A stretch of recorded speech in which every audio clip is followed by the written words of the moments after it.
Welcome back. We're picking up right after last episode's awful infinitesimal infestation swarm, which unfortunately hasn't gotten any better. The base is still in disrepair, so I'm adding even more fortifications in a desperate attempt to keep the insects contained. Oh, and I've listened to some of the videos. Apparently you could barely hear the last few videos, so this time, no music, but there's actual sound editing, which means you can finally now appreciate the rich ambience of my colonists dying, or possibly dying in this episode, or infestation. As you can see on the right, the insect problem has in fact not cleared up at all. The hive is still thriving, pulsing, and generally being unpleasant. To compensate, I add yet another layer of walls inside the base, because if you can't win, you can at least add more fortification. But just as I'm starting to lose hope, something interesting happens. The mechanoid ship parked next to the hive finally wakes up. Naturally, the mechs and insects start fighting each other. Unfortunately, it's not exactly an even match. The insects outnumber them roughly 100 to 1, and the mechs are reduced to scrap metal in minutes. Not a fair fight, but certainly something entertaining to watch.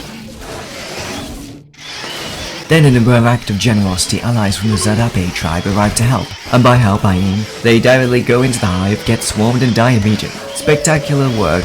The constant activity though has drawn the insects closer, and now they come into the war every single day, chipping at it. So thank you Zadabe tribe, you didn't save it, but you definitely made it worse. Then we get a raid, and honestly I almost feel bad for them. The base is now fortified to the point of absurdity, completely unreachable without passing through the insect hive that blankets the surrounding caverns. The first group of raiders from the south decide to attack. They attack the insects while they sleep. Great strategy because they manage to shoot them, and then the hive wakes up, kills them, and then goes to the north, killing the northern raiders, and within seconds, we don't have a raid problem anymore, that's for sure.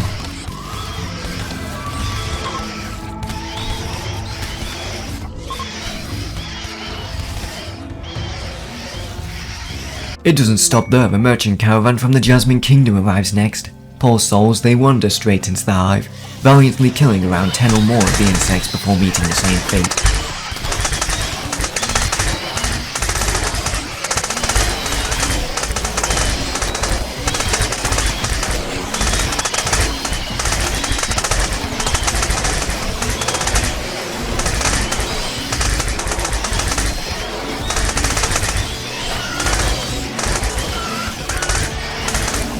Yet another tragic entry in the long list of victims claimed by the infinitesimal insect swarm. And now, thanks to all this activity, the insects no longer rest. Every day they wake up, crawl to the walls and start hammering away at the forts. It's endless. It had gotten so bad, I finally did the only sensible thing and abandoned the base. The insects had won, the walls were crumbling, and well, the mice would have died had we not. So we pack up what's left and descend deeper into the mountains to start over. The new site actually has light, which makes it a vast improvement over the previous place. It's still a network of caves, but at least this time the infestation is native, not invasive. The insects here won't grow, so I simply zone them off. The mice and Harris immediately get to work turning the new cave system into something resembling a home. Beds go up, storage gets built, and for once there's actually harvestable food outside, berries, nuts and more. It's pretty much an Eden inside of the mountain. Of course, paradise never lasts. The surrounding wildlife looks too edible to ignore, so we do what Rimworld players do best. We destroy the ecosystem. One by one, the animals just disappear, they somehow get turned into food, and I'm fairly sure we just rendered the entire ecosystem ecologically barren. Then, just to cement our place as the mountain's new apex predators, we kill the local men of the sloth, the last one in the region. Since I'm fairly certain summer won't last any longer, I get to work on the kitchen. I set up an air conditioner that doesn't have power yet, so I draft plans for solar panels using the few components we salvaged from our escape. Once the kitchen panels are finished, Cassandra immediately celebrates by selling 2 Mousekin Raiders. Fortunately, the nearby hive takes offense at their existence and handles the problem for us. Then I notice something far worse. We never dealt with the rhinos, and now they're helping themselves to the crops. That simply won't do. I draft everyone, open fire, and 1 rhino later, the problem's solved for now, as the other rhino fled. Peace lasts approximately for 3 seconds before a group of snails arrives and starts chewing through the farm. Naturally, we kill them all, plus another rhino for good measure.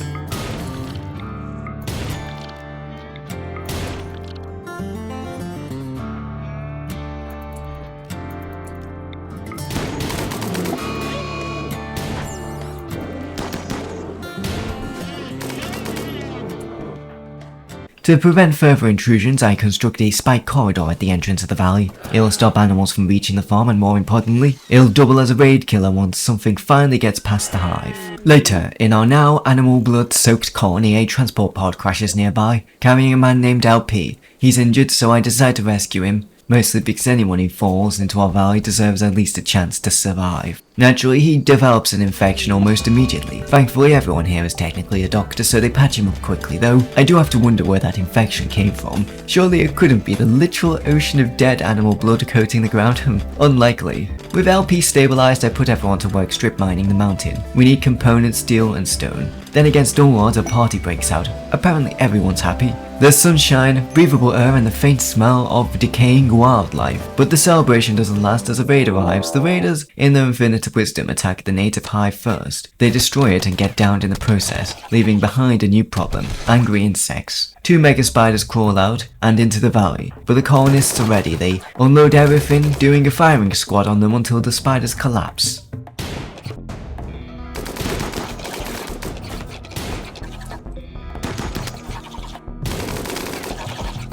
With the hive gone, there's no more outsourcing security to a swarm of hostile insects. Tragic, really. I extend the spike trap corridor so it can protect the valley. Almost on cue, a raid arrives, just 2 Anthro Raiders, perfect test subjects. One impales himself immediately while the other one just flees. Of course, this setup isn't forever. Eventually, I'd like to put the Mice and Harris into full recon armor so they could deal with the Raiders face to face. But that's for the future, when we have the tech and the materials to risk it. For now, we just have to settle for spikes. The strip mine also expands since we'll need a mountain of resources to build the multi-analyzer and the high-tech research bench. Then I noticed a group of giant snails has wandered into the area and started going through the traps and making us need to rebuild them constantly.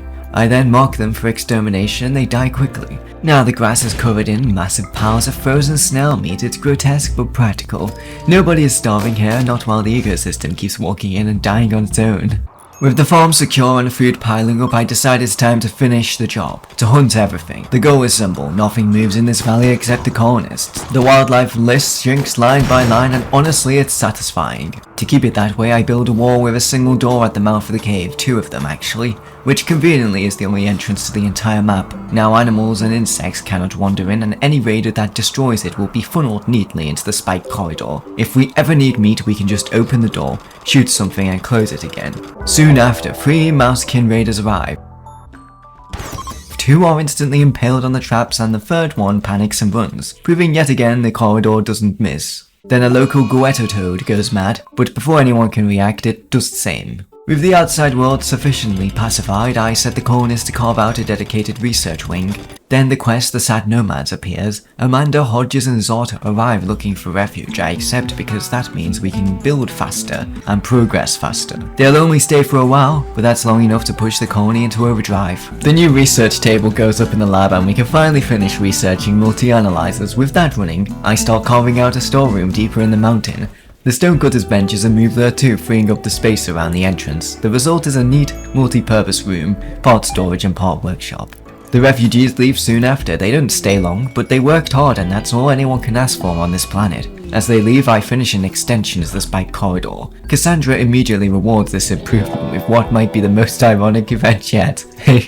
A manhunter pack. Unfortunately for her, animals can't open doors. The entire pack of raccoons piles up at the cave entrance, unable to get in, and then die from scaria before we even bother doing anything. A tragic end, but it's also incredibly convenient. Shortly after, a transport pod crashes just outside the base. The survivor's name is Hurry and he's paralyzed. Naturally, I bring him inside. He'll recover eventually, and when he does, he'll have nowhere to go. Congratulations, Hurry. Welcome to the colony. With Hurry recovering, I start work on another room. It's designated as a bedroom for now, though nobody will sleep in it for a while as we find a purpose for the room. Then, because Cassandra apparently enjoys irony, we get a cold snap. Everything freezes solid. It's spring, but you wouldn't know it from the frostbite and dead crops.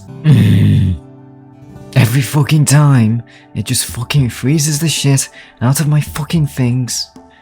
It's trying to kill me. The cold snap ends after wiping most of our plants out. To celebrate, Harris throws a party which honestly is fair, nothing like a bit of bad dancing on the grave of agricultural failure. No sooner has the music stopped than we get a raid from a faction appropriately named the Demons. I start zoning everyone for proper shooting, but they immediately start fleeing before we even, well, prepare for it, so a disappointing performance, but at least they managed to break the doors on their way in. Property damage still counts as effort. After that anticlimax, I put everyone back to work expanding the strip mine. Then we get the quest Macrolic's Infestation. You already know my history of those, well, check the start of the video for that nightmare.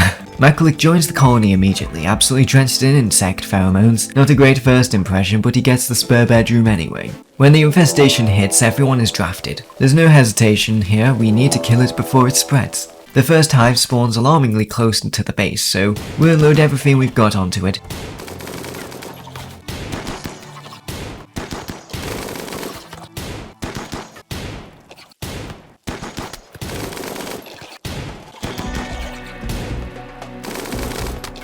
And the insects get killed quickly and the hive is destroyed before it can multiply. Unfortunately, the event spawns a second hive near the map entrance, so we march there too, and shoot that one out as well. That one, well, didn't have any insects or many near it.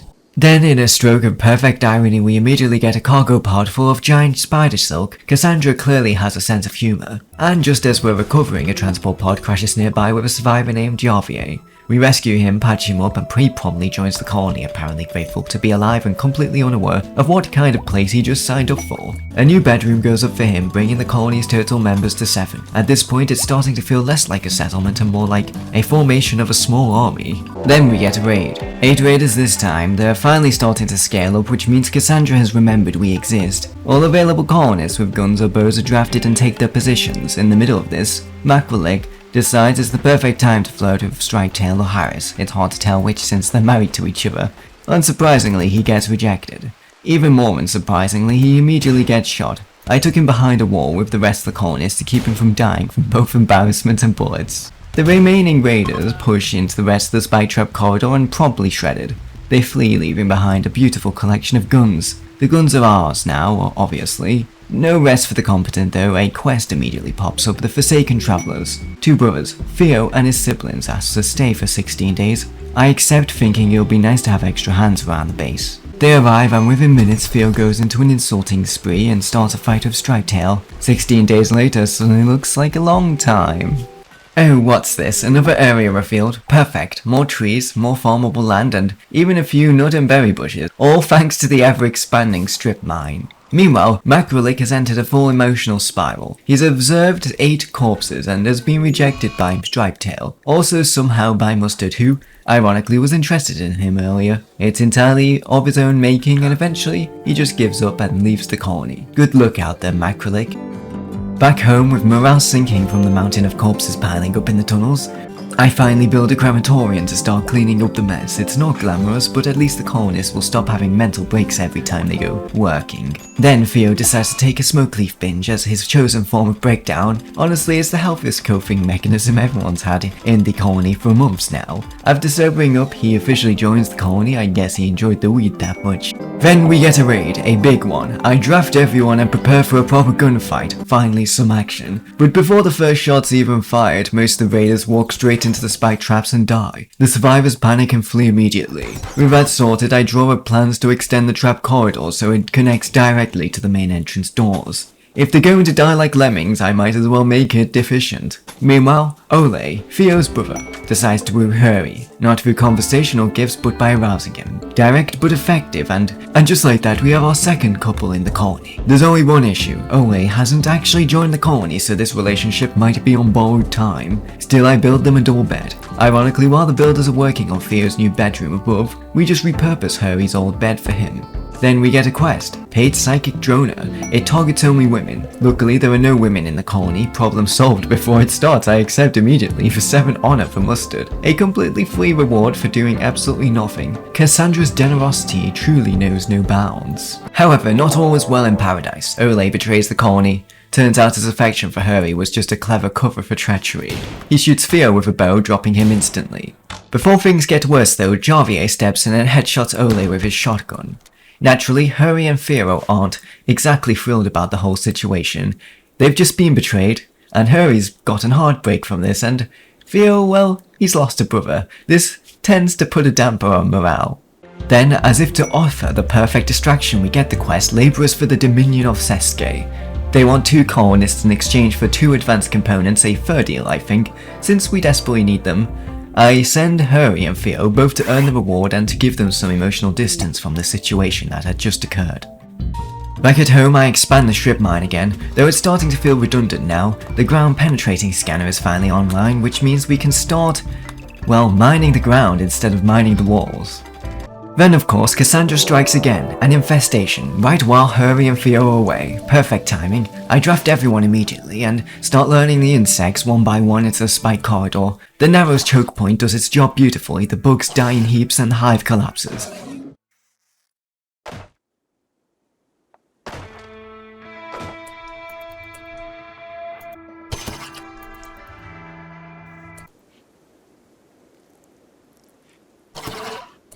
And the colony survives yet another round of infestations. Just as the smoke clears, Harry and Theo return, alive, rewarded, and hopefully, well, less traumatized. And that, mercifully, wraps up this episode. The mountain has been pacified mostly, the insects are dead, and somehow everyone is still alive. Well, until next time.